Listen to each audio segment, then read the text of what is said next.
Olá! A gente ouve a palavra empreendedorismo o tempo todo, né? Mas o que ela significa de verdade?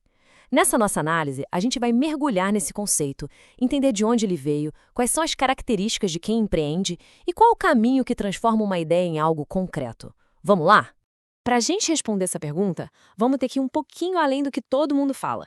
A gente vai investigar diferentes pontos de vista e a história por trás desse termo para construir um entendimento sólido de verdade.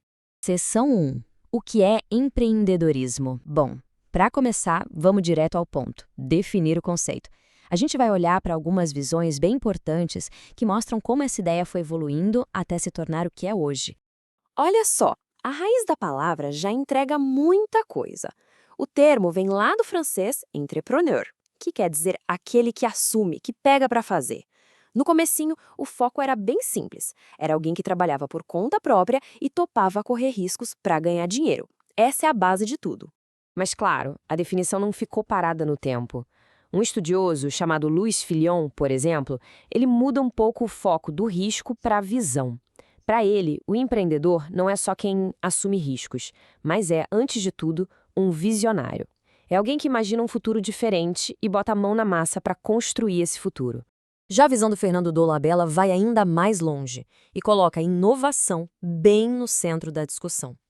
E isso é super importante porque mostra que empreender não é só criar uma empresa do zero, não. Acontece também dentro de uma empresa que já existe, quando alguém tem uma ideia nova que faz o negócio prosperar. E aí vem o Peter Drucker com uma frase que, para mim, amarra tudo isso de um jeito genial. Empreendedorismo não é nem ciência nem arte. É uma prática. O que isso quer dizer? Que não é um dom misterioso que só alguns têm, nem uma fórmula exata. É uma disciplina, algo que pode ser aprendido, praticado e melhorado. Isso deixa o conceito bem mais acessível para todo mundo. Seção 2. A evolução de uma ideia. Ok, agora que a gente já tem uma boa ideia do conceito, que tal a gente fazer uma viagem no tempo para entender como a figura do empreendedor foi mudando ao longo da história? Essa linha do tempo é fascinante, de verdade. A figura do empreendedor já foi de tudo um pouco. No começo era tipo um aventureiro, como Marco Polo, que assumiu os riscos físicos da viagem, enquanto outra pessoa, o capitalista, bancava tudo. Depois, na Idade Média, era mais um gerente de grandes obras do governo. Um ponto de virada aconteceu lá no século XVIII, quando o Richard Cantillon fez a separação formal. De um lado, o empreendedor, que assumiu o risco, e do outro, o capitalista, que só entra com dinheiro. Parece óbvio hoje, mas na época foi uma baita mudança. Seção 3. O perfil do empreendedor. Beleza. A gente já entendeu o conceito, já viu a história, mas e a pessoa? Quem é que está por trás da ideia? O que define essa pessoa? Vamos dar uma olhada na mente e nas características que movem quem decide empreender. Essa frase da Anita Riddick é provocadora, né? E é genial. Porque no começo, a visão de um empreendedor pode parecer uma completa loucura para todo mundo. A grande diferença, o que separa o gênio do louco, é a capacidade de convencer as pessoas, de fazer com que elas acreditem e queiram fazer parte daquela visão que parece impossível. E esse exemplo histórico aqui é perfeito para ilustrar isso. Pensa no Cristóvão Colombo. Ele tinha uma visão, uma ideia maluca para a época. Ele foi atrás de uma parceria, um investimento da coroa espanhola. Assumiu um risco gigantesco.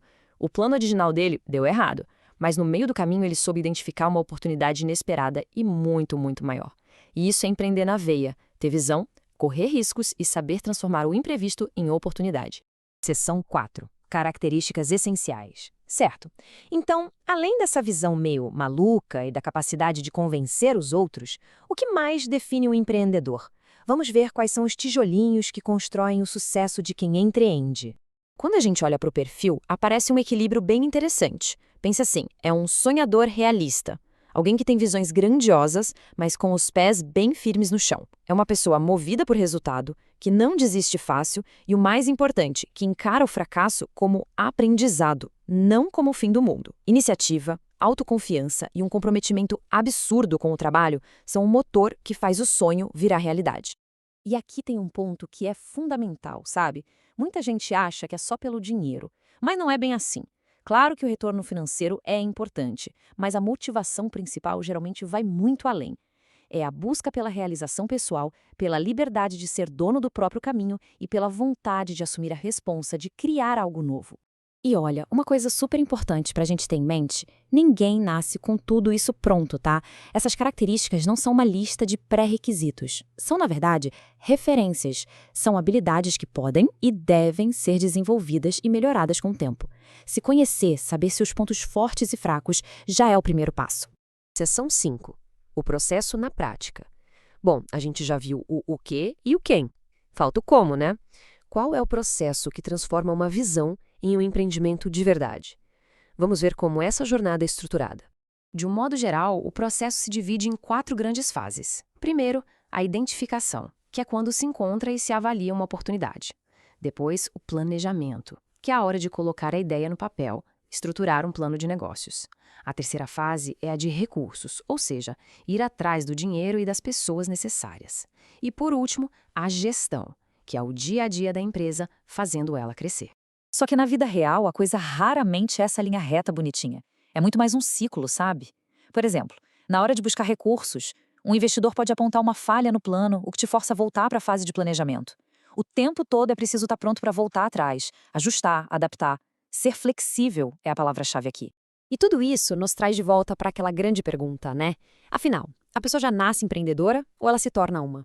Bom, se o empreendedorismo é uma prática e se as características podem ser desenvolvidas, talvez a resposta seja que qualquer pessoa com a visão, a dedicação e a resiliência certas pode sim se tornar um empreendedor. Fica aí a reflexão. Obrigada por acompanhar a gente nessa análise.